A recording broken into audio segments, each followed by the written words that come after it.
लिखेंगे point number 5।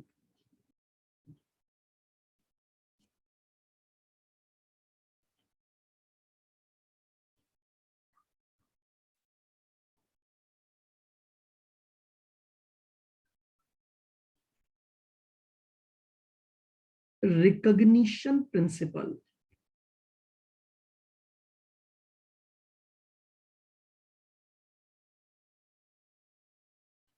Of PP.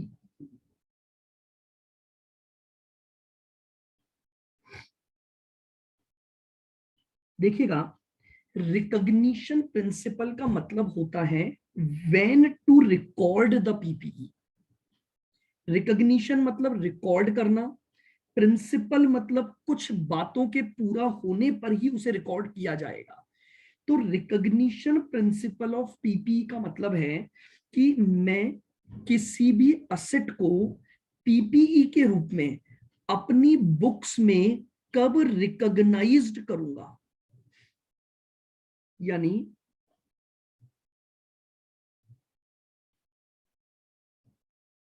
when PPE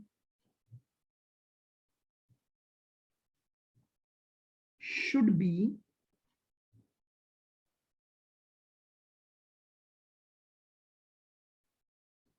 recognized in books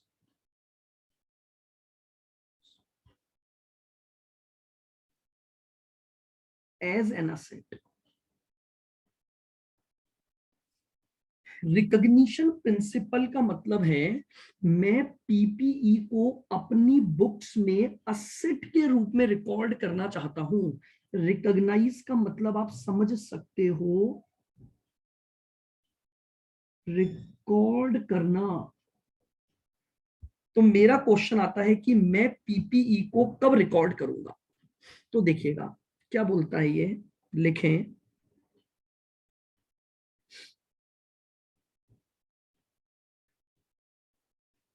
any PPE should be recognized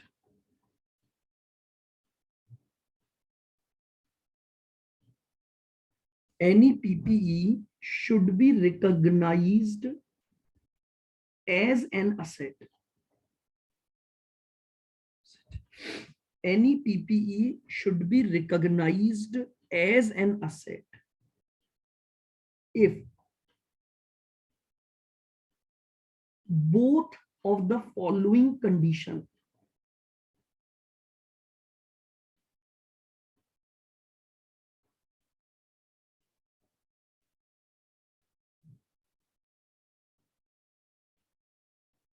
conditions are satisfied।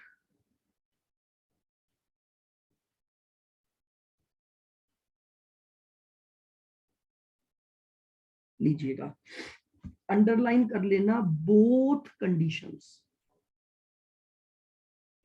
A10 ने बोला आप ये देखो कि क्या उस असेट को जिसको कि आप पीपीई के रूप में रिकॉर्ड करना चाहते हो, क्या उसने इन दोनों कंडीशन को पूरा कर दिया है। अगर आपका आंसर आए हाँ, दोनों कंडीशन पूरी हो गई है, तो मैं उस असेट को अपनी बुक्स में क्या कर लूंगा, रिकॉग्नाइज कर लूंगा।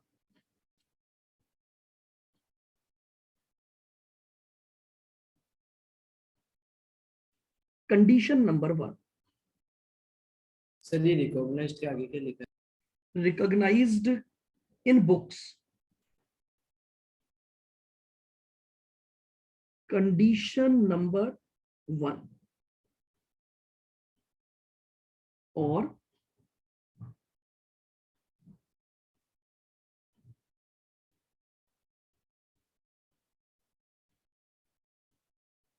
Condition number 2।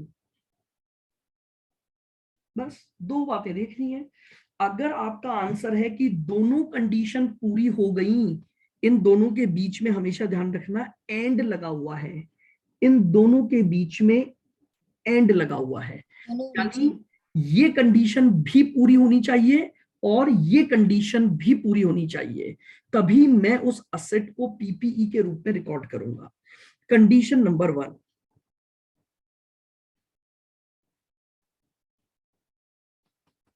Future economic benefits should flow to entity।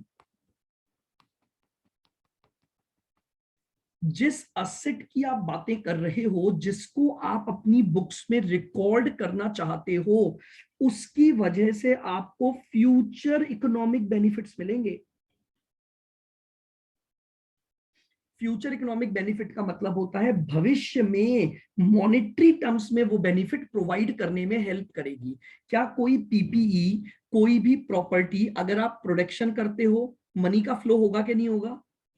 अगर आप सर्विसेज रेंडर देने के काम में आप लाते हो तो भी मनी का फ्लो होगा कि नहीं होगा? तो ये बोल रहे हैं तो कि मतलब क्या बोल रहे हो? मनी का फ्लो मतलब कैसे? मनी का आना भाई, बेनिफिट फ्लो मतलब आना। मतलब उससे वो अर्निंग। हाँ, इकोनॉमिक बेनिफिट्स, मॉनेटरी बेनिफिट्स आने चाहिए उससे। उस असेट के यूज करने के वजह से आपके पास क्या आने चाहिए? फ्यूचर में इकोनॉमिक बेनिफिट्स आने चाहिए। इकोनॉमिक बेनिफिट्स का मतलब होता है वो बेनिफिट्स जिन्हें आप मनी की टर्म्स में मेजर कर सकते हो। और दूसरा, cost of such PPE can be measured.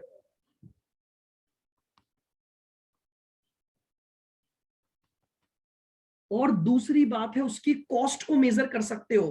भाई रिकॉर्ड करोगे तो आपको यह भी तो देखना पड़ेगा कि उस पीपीई के लिए आपने खर्चा कितना किया है। तो cost of such PPE can be measured. Cost can be measured. तो बहुत सिंपल सी बात इसने बोली, अगर आप किसी भी असेट को पीपीई के रूप में अपनी बुक्स में रिकॉर्ड करना चाहते हो तो दो कंडीशन ढूंढ लो। अगर वो असेट इन दोनों कंडीशन को पूरा करती है तो आप उसे रिकॉर्ड कर दो। फॉर एग्जाम्पल, कंडीशन नंबर 1, आपको उस असेट से फ्यूचर इकोनॉमिक बेनिफिट मिलने हो, और दूसरा आप उसकी कॉस्ट को मेजर कर सकते हो। आप उसकी कॉस्ट को क्या कर सकते हैं? ढूंढ सकते हैं। अच्छा एक बात बताओ, अगर मान लो कोई असेट मुझे फ्री ऑफ कॉस्ट मिली तो क्या मैं उसकी कॉस्ट ढूंढ सकता हूं? नहीं। नहीं, तो वो नहीं आएगी। दोनों बातें पूरी होनी चाहिए, condition number 1, condition number 2। Economic benefits का फ्लो होना चाहिए और कॉस्ट को मेजर कर सकते हो। हाँ, अगर इन केस आपको फ्री ऑफ कॉस्ट मिली but it can be measurable, कि भैया आपको फ्री मिल गई लेकिन अगर कोई दूसरा व्यक्ति जाता तो उसे इतने की पड़ती, तो इट मे बी पॉसिबल कि आप उसे रिकॉर्ड करो। बट सर मतलब मार्केट प्राइस। बिल्कुल, यहां पर एक बहुत सिंपल सी हम बात कर रहे हैं, कंडीशन ये जो है वो थ्योरेटिकल है। हमें तो यहां सीखना ये है कि पीपीई को रिकॉर्ड किस वैल्यू पर किया जाएगा। आपके जो क्वेश्चन बनेंगे वो वैल्यू की कैलकुलेशन के बनेंगे। थ्योरी तो यहां तक थी जिसने ये बोला कि भैया रिकॉग्नाइज करो अगर फ्यूचर इकोनॉमिक बेनिफिट मिल रहे हो और कॉस्ट को मेजर कर सकते हो। नाउ अब आपका प्रैक्टिकल पार्ट स्टार्ट हुआ, पॉइंट नंबर 6 पर। That is the most important practical part.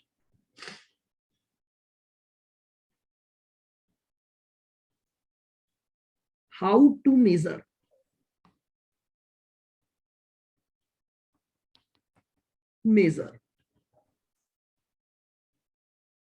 PPE और at what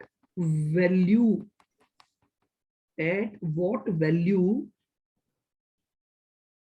PPE should be recognized।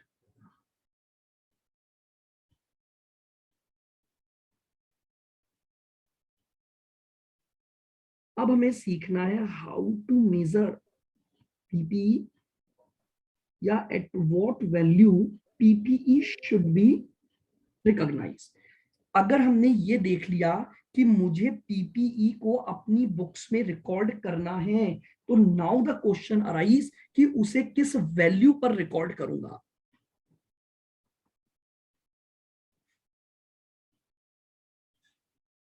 आइए,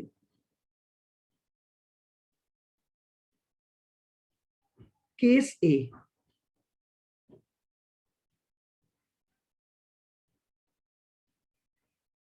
value of acquired PPE, value of acquired PPE,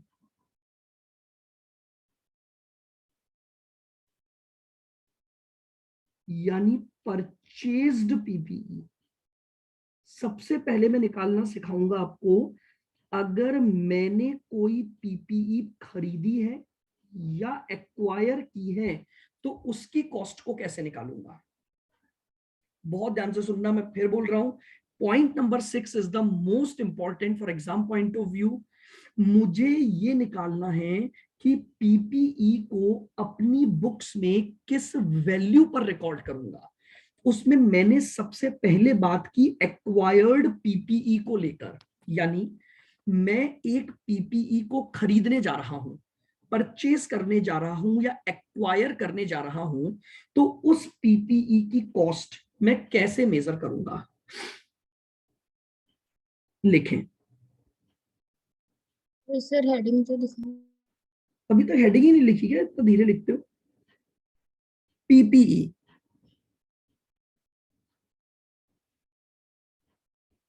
should be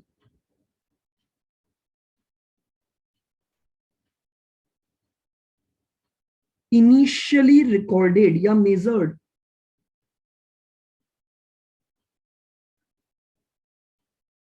at cost price of, underline कर लो, highlight कर लो, rule लिख दिया मैंने।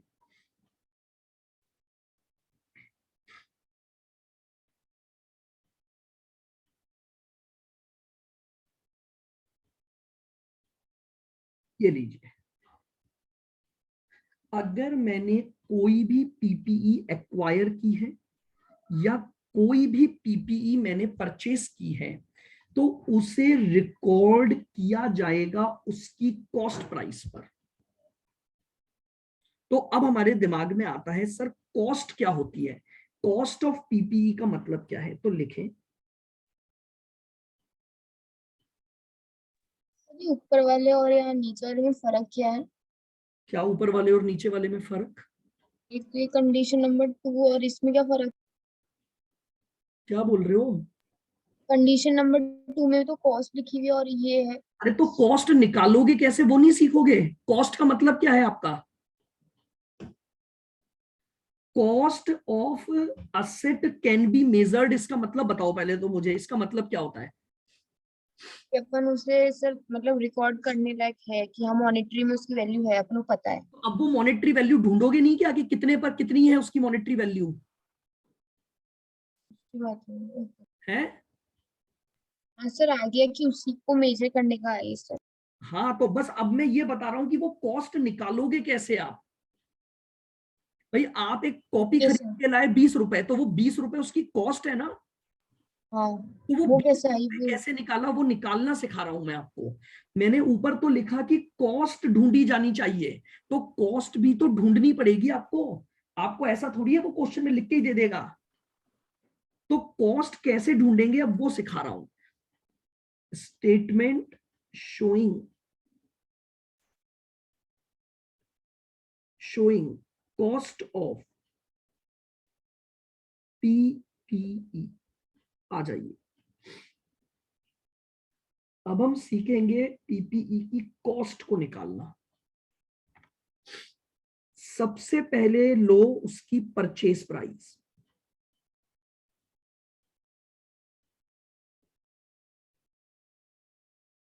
सबसे पहले ले लेंगे परचेज प्राइस ऑफ पीपीई।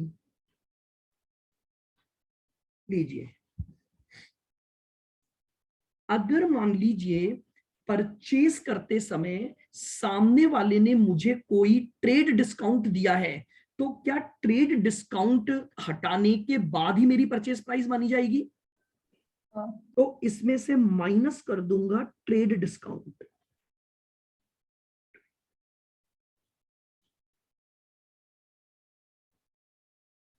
ये लीजिए, मैंने इसमें से माइनस कर दिया ट्रेड डिस्काउंट।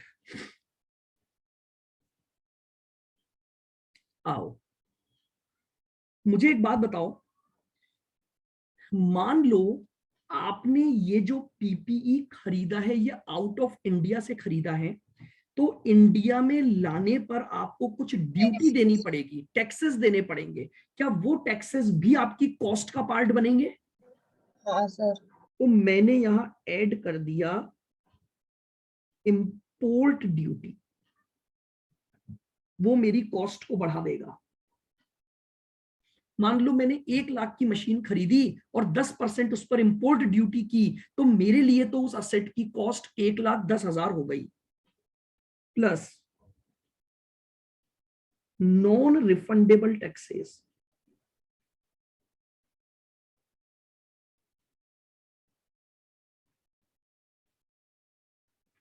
अगर आपने उस मशीन पर कोई भी टैक्स पे किया है जिसका आपको कोई रिफंड नहीं मिल रहा, जैसे आप क्या करते हो, मान लो वो आपके पास, अब इंपोर्ट ड्यूटी हटा देता हूं मैं, आपने यहीं से खरीदा, मान लो मैं एक मशीन खरीद के लाया जिस पर मैंने जीएसटी पे किया और उस पर मुझे उसकी कोई क्रेडिट नहीं मिलेगी। अगर क्रेडिट मिल जाएगी तब तो मेरा टैक्स रिफंड हो गया, लेकिन अगर मान लो मैंने एक ऐसी मशीन खरीदी जिसके रेस्पेक्ट में मुझे जीएसटी पे करना है लेकिन मुझे उस जीएसटी का क्रेडिट नहीं मिलेगा, तो क्या वो जीएसटी मेरी कॉस्ट का पार्ट बनेगा? सर भाई आप अपने आप ऐसा तो लॉटी है ना। आप एक काम करना, आप एक कंप्यूटर खरीद के लाओ, क्या आप कंप्यूटर खरीद के लाओगे तो सामने वाला बिल में जीएसटी ऐड करता है कि नहीं करता? या आप एक करता है। मोबाइल खरीद के लाए तो मोबाइल कंपनी से जब आप बिल बनवाओगे तो वो उसमें जीएसटी ऐड करेंगे कि नहीं करेंगे? तो करता है सर। आपके तो जीएसटी इंक्लूड करके कॉस्ट बनी कि नहीं बनी? हम्म। तो अगर कोई भी टैक्सेस अगर उस असेट पर लग रहे हैं जो कि नॉन रिफंडेबल है, तो वो भी आपकी कॉस्ट का क्या बनेंगे, हिस्सा बनेंगे। तो नॉन रिफंडेबल टैक्सेस ऐड कर दूंगा।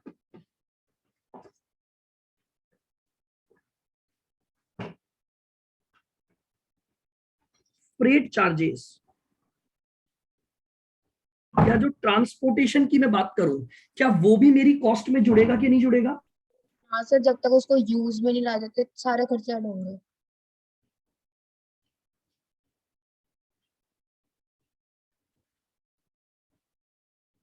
इंस्टॉलेशन एक्सपेंसेस, ये भी मेरी असेट की कॉस्ट में जुड़ेगा। यानी कॉस्ट का मतलब केवल परचेज प्राइस नहीं होता है, हम ये सीख रहे हैं कि कॉस्ट में इन सभी चीजों का टोटल करके आप कॉस्ट निकालते हो, plus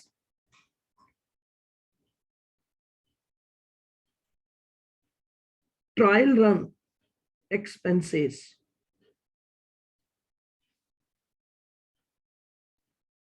before the commercial production, पहले मशीनों का ट्रायल रन किया जाता है कि क्या ये मशीन प्रोडक्शन के लिए सुटेबल है या नहीं है। अभी तक प्रोडक्शन स्टार्ट नहीं हुआ लेकिन ट्रायल रन हो रहा है, तो ट्रायल रन के दौरान मटेरियल लगेगा,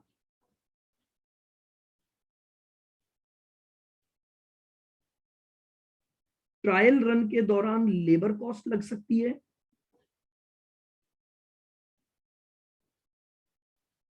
और ट्रायल रन के दौरान ओवरहेड्स लग सकते हैं। तो ट्रायल रन के दौरान जितने भी खर्चे लगेंगे वो सब भी आपकी कॉस्ट का पार्ट बनेगा।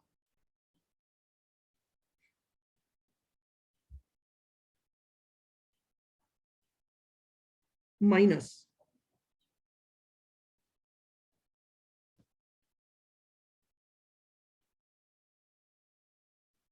Cell proceeds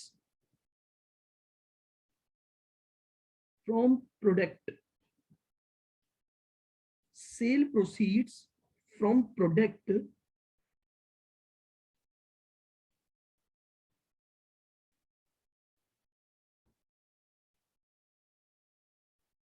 manufactured in trial run.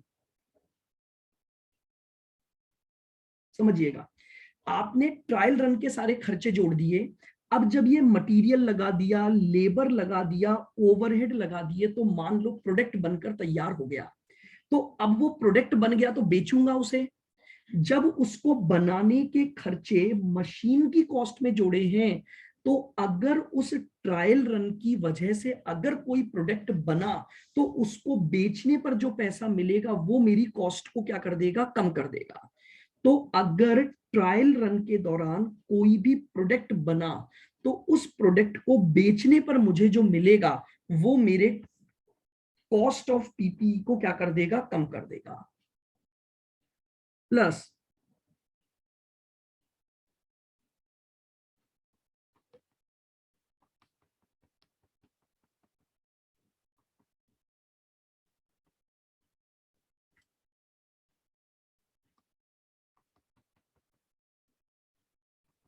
मान लीजिए मैंने एक असेट लोन लेकर खरीदी है। मान लीजिए मैंने एक असेट पर लोन लिया है, तो जब तक वो असेट रेडी टू यूज नहीं हो जाती है, तब तक जितनी भी इंटरेस्ट का खर्चा होगा वो भी असेट की वैल्यू में जुड़ता है। उसको भी हम असेट की वैल्यू में क्या कर देते हैं, ऐड करते हैं। प्लस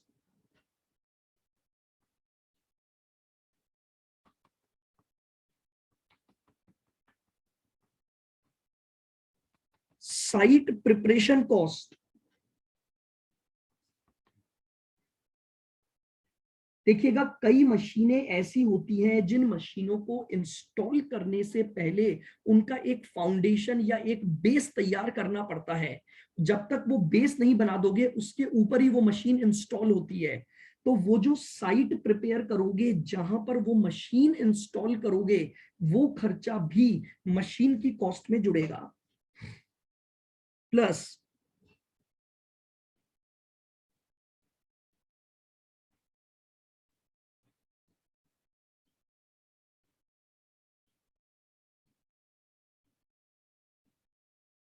इसमें लोन का principal amount minus sorry plus नहीं होता, सिर्फ इंटरेस्ट ही होता है। केवल इंटरेस्ट ही होगा ना, लोन तो रीपेबल होते हैं भैया, कॉस्ट थोड़ी होती है लोन लेना। Consultancy fees paid to technician.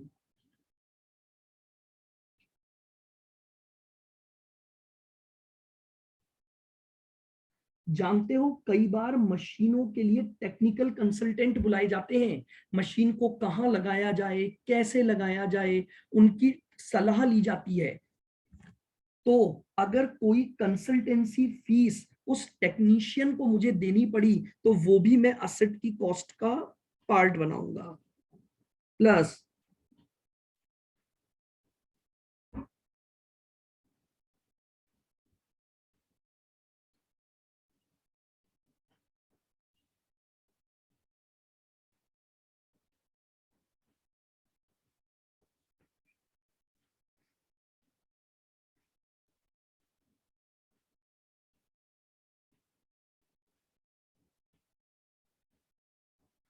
अब मान लीजिए मुझे जो नया प्लांट लगाना था, वहां पर पहले से कोई ओल्ड प्लांट का कंस्ट्रक्शन था, उसकी साइट थी जो मेरे काम की नहीं है।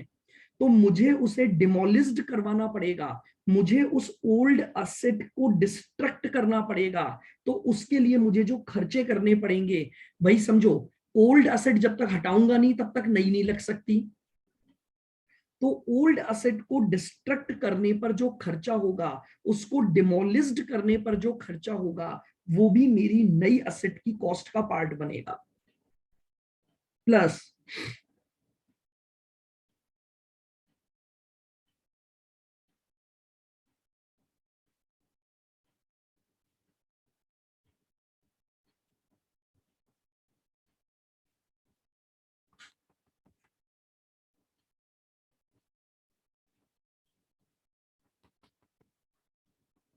some other expenses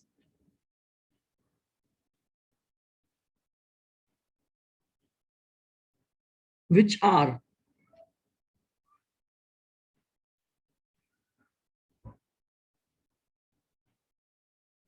necessary to bring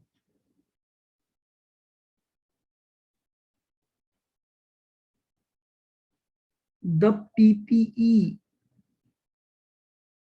in working condition.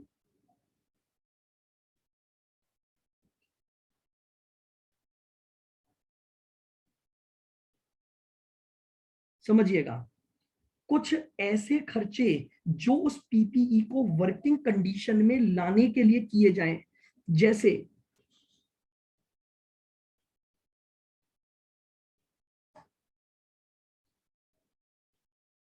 depreciation on asset used for installation,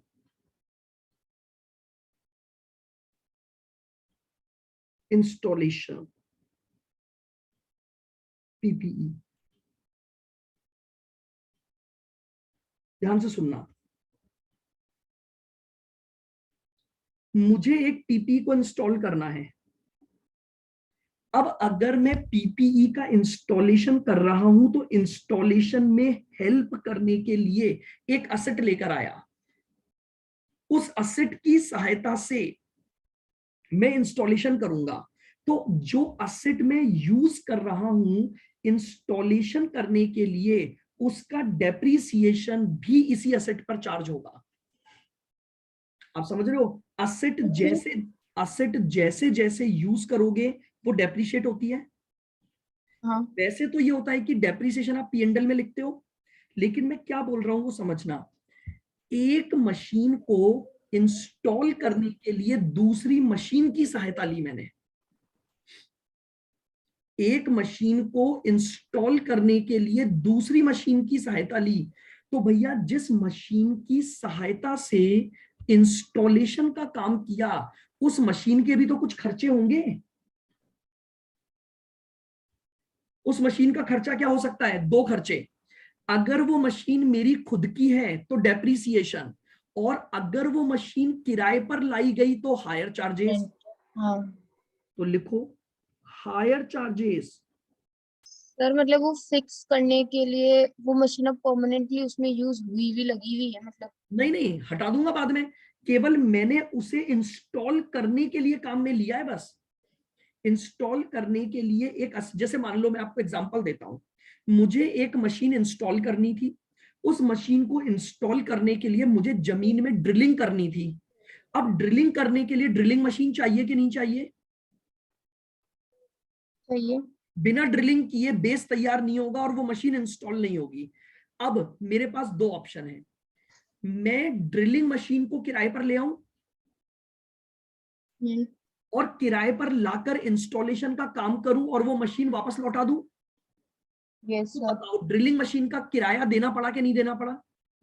हाँ, देना पड़ेगा। लेकिन वो ड्रिलिंग मशीन क्यों लाया? मशीन को इंस्टॉल करने के लिए लाया ना। हाँ, तो ड्रिलिंग मशीन के जो हायर चार्जेस हैं, क्या वो इंस्टॉलेशन कॉस्ट का पार्ट हो गए कि नहीं हो गए? तो वो तो होगा, लेकिन अगर जैसे मान लो डेप्रिसिएशन एक है मिनट तो? रुको, पहले पता है क्या होता है दी, मैं दोनों पॉइंट समझाना चाह रहा हूं। एक पॉइंट समझाया, पहले उसको सुनो, फिर मैं डेप्रिसिएशन भी समझाऊंगा, फिर क्वेरी पूछना। मैं नहीं छोड़ूंगा, पहले मेरी बात का जवाब दो। मैं ड्रिलिंग मशीन को किराए पर लाया, किराए पर लाकर मैंने ड्रिलिंग की और मेरी खरीदी हुई पीपीई को इंस्टॉल कर दिया। तो मेरा क्वेश्चन ये है, ड्रिलिंग मशीन के हायर चार्जेस क्या इंस्टॉलेशन का हिस्सा बने या नहीं बने? बनेंगे सर ये तो। बन गए। यहां तक बात समझ आ गई? हाँ। अब आओ दूसरी बात। मैंने ड्रिलिंग मशीन खुद खरीद ली, मैं ओनर बन गया उसका। हाँ। उस ड्रिलिंग मशीन का यूज करके मैंने इंस्टॉलेशन किया। हम्म। तो अब क्या ड्रिलिंग मशीन एक ही बार काम में आएगी क्या लाइफ में? नहीं हो तो अब आगे और यूज तो आएगी। अब बात ही आती है उसका खर्चा कैसे ढूंढूं। तो भैया सीधी सी बात है, मैंने जो ड्रिलिंग मशीन खरीदी उस पर डेप्रिसिएशन लगाऊंगा कि नहीं लगाऊंगा? थोड़े से टाइम पीरियड के लिए तो डेप्रिसिएशन। नहीं लगता? अगर 2 महीने यूज करोगे, आप थोड़े से टाइम कैसे मान रहे हो? आप ये कैसे मान रहे हो कि ड्रिलिंग करने में मुझे 1 ही दिन लगेगा? मैं बोल रहा हूँ हाँ ड्रिलिंग मैं 6 महीने तक चल रही है, इतना बड़ा प्लांट लगा रहा हूँ। फिर तो लगेगा सर। आप पता है, उस पे मत जाओ, इतनी सी टाइम की बात नहीं हो रही है। अगर मान ऐसे तो आप बोलो कि मैं ड्रिलिंग मशीन 5 मिनट के लिए किराए पर मांग के ले आया, पैसे ही नहीं देने पड़े, तो नहीं देने पड़े तो हायर चार्जेस कहां से लगाओगे आप? हाँ मैं जो चीज बोल रहा हूं वो समझो, कॉस्ट में क्या क्या आ सकता है। तो अब उसका डेप्रीसिएशन जो लगा वो उसका खर्चा है कि नहीं है? है सर। अब ये डेप्रीसिएशन क्यों लगा बताओ? ये तो क्यों उसके जरूरत पड़ी मुझे मशीन लाने की? कॉस्ट नहीं पता तो वही लेंगे। क्या क्या बोलना चाह रहे हो? मैं ये बोल रहा हूं, उनको ये असेट क्यों लानी पड़ी आपको? ये ड्रिलिंग मशीन क्यों लानी पड़ी? क्योंकि इंस्टॉलेशन के आपको, लिए। 1 मिनट रुक जाओ, क्योंकि आपको पीपीई इंस्टॉल करनी थी। अगर पीपीई को इंस्टॉल करना था तो बिना ड्रिलिंग किए आप नहीं कर सकते थे। तो आपने सोचा क्यों ना मैं ड्रिलिंग मशीन खरीद लूं, 6 महीने तक कहां किराया भरूंगा, खुद ही ले आता हूं। तो भैया 6 महीने तक ड्रिलिंग मशीन को यूज किया तो वो डेप्रीशिएट हुई होगी, तो वो डेप्रीसिएशन का खर्चा इस पीपीई की कॉस्ट में जुड़ेगा, पीएनडल में नहीं जाएगा। क्यों? क्योंकि ये डेप्रीसिएशन इस वजह से हुआ है क्योंकि मुझे पीपीई को इंस्टॉल करना था। आई बात समझ में? Sir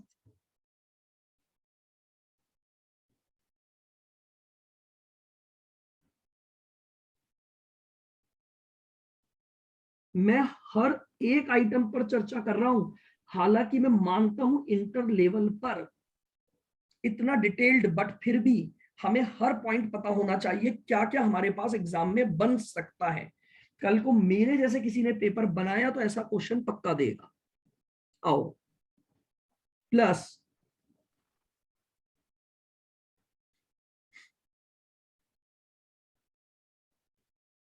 decommissioning cost,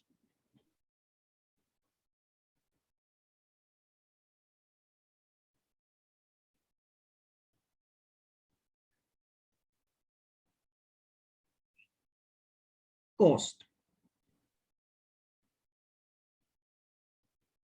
at its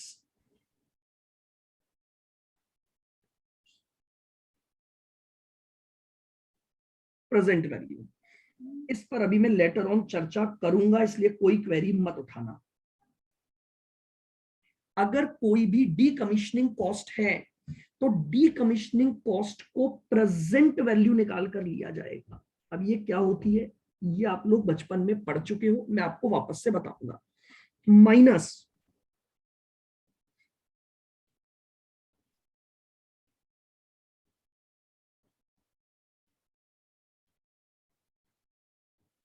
cell of any scrap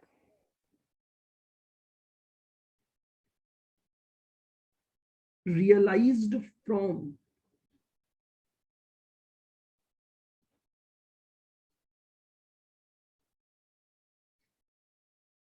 destruction of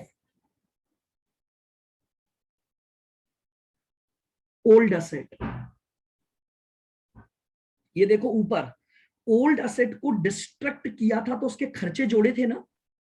हाँ ओल्ड असेट को जब डिस्ट्रक्ट किया तो मलबे में लोहे भी निकले होंगे, कुछ और भी आइटम ऐसे निकले होंगे जिनको मैं स्क्रैप के रूप में, कबाड़ी के रूप में बेच सकता हूं। तो अगर उसको डिस्ट्रक्ट करने का खर्चा मैंने यहां जोड़ा है, तो अगर उसके डिस्ट्रक्शन से कुछ स्क्रैप मिली है तो वो स्क्रैप मेरी कॉस्ट को क्या कर देगी, कम कर देगी। ये लीजिए, ये मेरे पास आ गई कॉस्ट ऑफ पीपीई।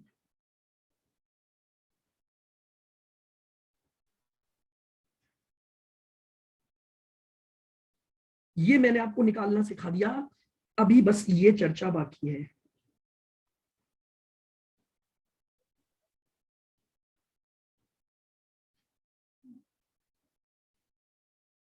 ये मैंने आपको सिखा दिया कि decommissioning cost at present value निकालना है, ये अभी अपने को डिस्कस करना है बस।